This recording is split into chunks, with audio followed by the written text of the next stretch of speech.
उद्घाटन टी20 world cup for the blind में ऐतिहासिक जीत के लिए चिंटेल्स की CSR wing Nora Solomon foundation द्वारा Indian women's cricket team for the blind को आज जोरदार ढंग से सम्मानित किया गया।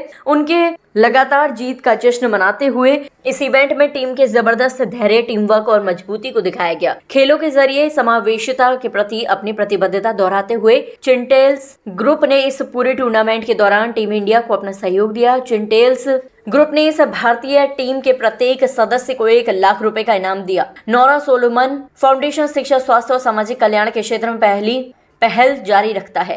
कैप्टन दीपिका TC के नेतृत्व में भारतीय टीम ने नेपाल, पाकिस्तान, श्रीलंका, ऑस्ट्रेलिया और अमेरिका सहित 6 देशों के इस टूर्नामेंट में अपना दबदबा बनाए रखा और फाइनल मैच 23 नवंबर को कोलंबो में खेला गया।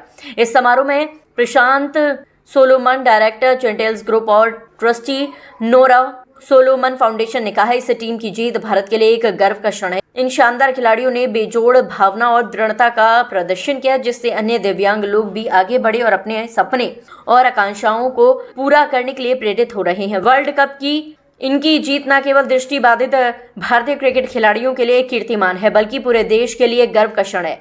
हम भाग्यशाली हैं कि इस उपलब्धि का जश्न मनाने में हम इनके साथ खड़े हैं। इस टीम की उल्लेखनीय यात्रा का जिक्र करते हुए कैप्टन दीपिका TC ने कहा, इस जीत में हमारे प्रत्येक संघर्ष का हिस्सा शामिल है, चाहे वह सीमित संसाधनों को लेकर हो, गहन प्रशिक्षण की चुनौतियों को लेकर हो या फिर वह क्षण हो जो असंभव से प्रतीत होते थे, लेकिन हमने झुकने से इनकार कर दिया। वर्ल्ड कप चैंपियनशिप के तौर पर यहां खड़ा होना इस बात का प्रमाण है कि दृढ़ संकल्प कठिन से कठिन यात्राओं को अविस्मरणीय जीत में तब्दील कर देता है। हमें उम्मीद है कि हमारी जीत हमारे जैसे कई लोगों को साहस के साथ अपने सपने पूरे करने के लिए प्रेरित करेंगी। चिंटेल्स ग्रुप्स ने इस टूर्नामेंट को मेजबानी के लिए भारत और श्रीलंका की सरकारों की हृदय से सराहना की और समर्थन ट्रस्ट फॉर डिसेबल्ड के संस्थापक और मैनेजिंग ट्रस्टी डायरेक्टर महंतेश को बधाई दी, जो इस शानदार जीत के लिए इस टीम का मार्गदर्शन और सहयोग प्रदान करते रहे। So you see, they have a different way of playing. Naturally, because they're visually impaired, the rules are slightly different. For example, the bowling. If you look at the bowling, it is on the ground. It's rolled on the ground. The balls are perforated and they have some kind of beads inside. So the sound element is what they actually use. So despite all of that, they are able to play a proper cricket game just like any other. And we were very happy that to watch the way that they did not allow their disability to get in the way of their dreams being fulfilled. Anji. Okay. So okay. So let me tell you, each and every member of the each and every player. There's 16 girls in the team. So we're giving a cash prize today. In fact, today when the girls arrive, we will be giving a check of 1 lakh rupees to each girl. And we also sponsored in other ways the actual tournament. So yes, this is our main contribution. We gave some bats and some of other equipment. But the main thing is that the girls will be given a cash prize of 1 lakh rupees each to encourage them. बिल्कुल चलेगा। ये हमारा इस particular cricket match जो है, ये हमारा sports में फर्स्ट ऐसा एक इवेंट हमने किया है, लेकिन on a different level we keep encouraging this कि हम और भी तरीके से करते हैं, सिर्फ स्पोर्ट्स ही नहीं, लेकिन जिन लोगों को डिसेबिलिटीज हैं, खास तौर से महिलाओं को, हम इनको एंटरप्रेन्योरशिप में बहुत सपोर्ट करते हैं।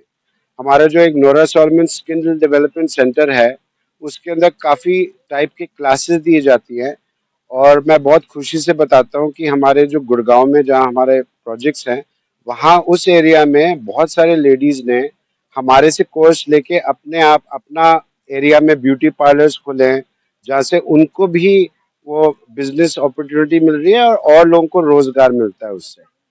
Yes. This is the first venture in cricket. We have supported some football teams, but they're not at this level. But yes, we will keep continuing. Well, they're more of private clubs. Yeah. So, but we will be not with visually impaired. The cricket team, the football team was more like for children who are orphans, underprivileged people. Yes. Yeah. I honestly don't know whether they're employed or not. See, most of them are very young right now.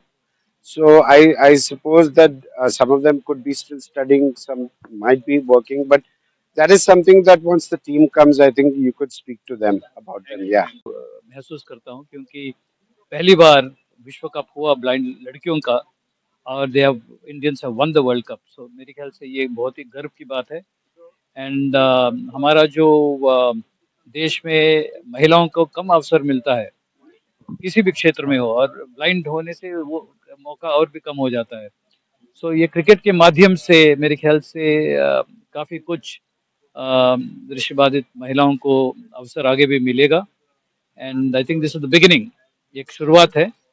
और मुझे व्यक्तिगत रूप से बहुत अच्छा लग रहा है क्योंकि करीब 36 साल पहले दिल्ली में 1990 में हमने पहला राष्ट्रीय चैंपियनशिप आयोजित किया था, और उस वक्त मेरा सपना यही था कि ये खेल से लोग जो ब्लाइंड खिलाड़ी है वो कुछ सीखेंगे अपनी ज़िंदगी के बारे में, अपना स्किल्स डेवलप करेंगे।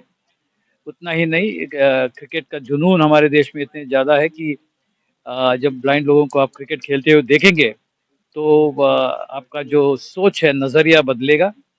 नज़रिया बदलने के लिए ये मेरे ख्याल से बहुत ही उम्दा प्लेटफॉर्म है।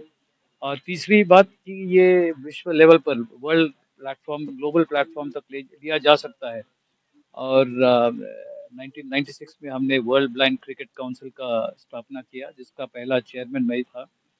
और 1998, 2002 और 2006 में 3 वर्ल्ड कप्स का आयोजन हमने किया था। पहले 2 इंडिया में था और तीसरा पाकिस्तान इस्लामाबाद में था।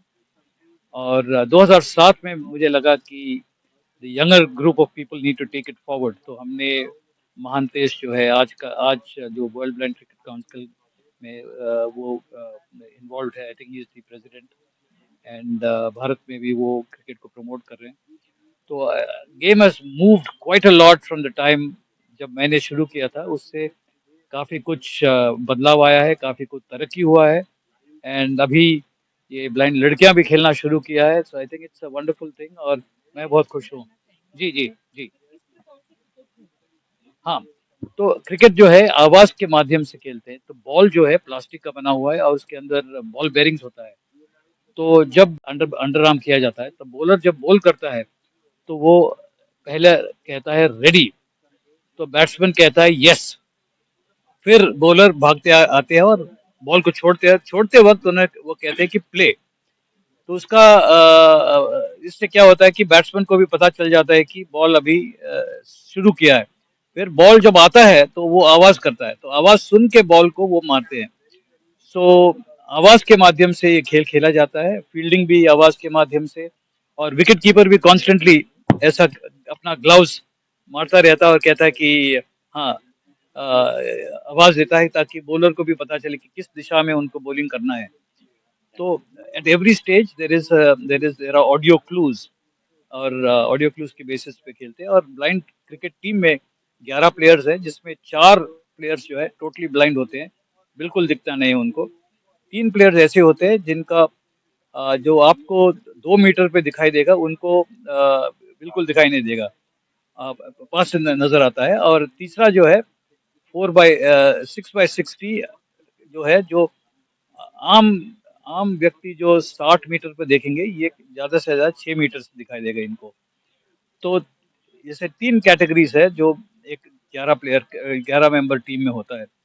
इनको B1, B2 और B3 कहते हैं। 4 B1 होते हैं, 3 B2 होते हैं और 4 B3 प्लेयर्स होते हैं। 1990 में जब हमने पहला टूर्नामेंट किया था, उस वक्त हमने ये सोचा कि क्योंकि अल्पदृष्टित लोग भी होते हैं, लो विजन लोग भी होते हैं, टोटली ब्लाइंड लोग भी होते हैं, सभी को क्रिकेट में शौक है। अभी आज की तारीख में 40 ओवर का मैचेस भी होते हैं, 40-40 जैसे हमारे ओडीआईस होते हैं, और 20 T20 टूर्नामेंट्स भी होते हैं। जैसे कि अभी ये जो ब्लाइंड लड़कियों का जो टूर्नामेंट हुआ था वो T20 था, right. And so that is the thing. काफ़ी मुश्किल था क्योंकि सारी टीम स्ट्रॉन्ग थी। और मेरा तो फर्स्ट इंटरनेशनल था और फर्स्ट वर्ल्ड कप था। तो मेरे को तो काफ़ी मतलब ये नेपाल टीम स्ट्रॉन्ग थी, पाकिस्तान टीम स्ट्रॉन्ग थी, ऑस्ट्रेलिया टीम स्ट्रॉन्ग थी। एक्चुअली श्रीलंका टीम न्यू बनी थी, तो हमें इतना वो नहीं था, बट डर तो था कि ये टीम पता नहीं कैसी होंगी। The तो lunch is late. I request all the guests to please proceed towards the lunch table. पर काफी सारे मैच हुए, किस बारे में, मतलब कौन से मैच के बारे में? फाइनल में। फाइनल में क्या था कि मतलब टारगेट तो हमने बोला था कि हम 150 पे, अगर हमें पहले फील्डिंग आई तो 150 पे रोकेंगे, अगर हमें बैटिंग आई तो हम 250 टारगेट देंगे इनको। हमारी पहले फील्डिंग आई तो हमने उनको 150 नहीं 114 पे रोक दिया था। तो फिर जब हमारी बैटिंग आई तो फिर हमने उनको 11 to 12 ओवर में कंप्लीट। हम लोग मतलब इस मेरा टूर्नामेंट में 6 देश की टीमों ने भाग लिया था और काफ़ी मुश्किल था क्योंकि सारी टीमें बहुत स्ट्रांग थी और जो नेपाल टीम है वो काफ़ी 2006 से खेल रही है वो, तो उनके पास काफ़ी एक्सपीरियंस है क्योंकि इंडिया टीम अभी बनी है और हम लोगों ने बहुत अच्छा किया और हम लोगों ने सारे मैच जीते और बहुत अच्छा लगा क्योंकि इंडिया ने ही ऑर्गेनाइज किया था टूर्नामेंट और कप इंडिया में ही रह गया, तो घर की ट्रॉफी घर में ही रख ली हम लोगों ने, बहुत अच्छा लगा रहा। This event has become हम वही कहना successful चाहेंगे कि because everyone has मेहनत seen करो, मेहनत एक दिन रंग discipline, लाती है, teamwork, तो सब लोग games and बहुत अच्छा organizing लगा such और tournaments. हमें Thank KB you so much समर्थन for हम बहुत participating. सपोर्ट करते हैं और उनकी वजह से मतलब और अब जैसे गवर्नमेंट इतना सपोर्ट नहीं करती है और केबी और समर्थन हम सपोर्ट करते हैं, लेकिन मैं केबी और समर्थन को थैंक यू कहना चाहूँगी। फैमिली तो एक्चुअली सपोर्ट करती थी लेकिन जो समाज में गांव है, गांव के लोग रिश्तेदारी लोग सपोर्ट नहीं करते थे बिल्कुल भी। वो बोलते थे लड़की है क्यों भेज रहे हो बाहर, इतना मत भेजो, गांव घर पे रखो, बाहर जाएगी बिगड़ जाएगी या कुछ ऐसे करके बोलते थे। लेकिन मेरी फैमिली, मेरे पापा मुझे बहुत सपोर्ट करते थे। पापा बोलते थे कि नहीं तुम लड़की हो, कर सकती हो, खेलो, बाहर जाओ, स्टेट घूमो, फिर वो एक्सपीरियंस लो हर चीज़ का, तो पापा मुझे सपोर्ट करते थे। बाकी गाँव वाले बिल्कुल सपोर्ट नहीं करते थे, उनको भी बहुत कुछ कहा पापा को कि ऐसे-ऐसे करके नहीं भेजना है लड़की को, बाहर नहीं भेजना है ज़्यादा, बड़ी-बड़ी सिटियों में जाएगी, नहीं भेजना है। या मैम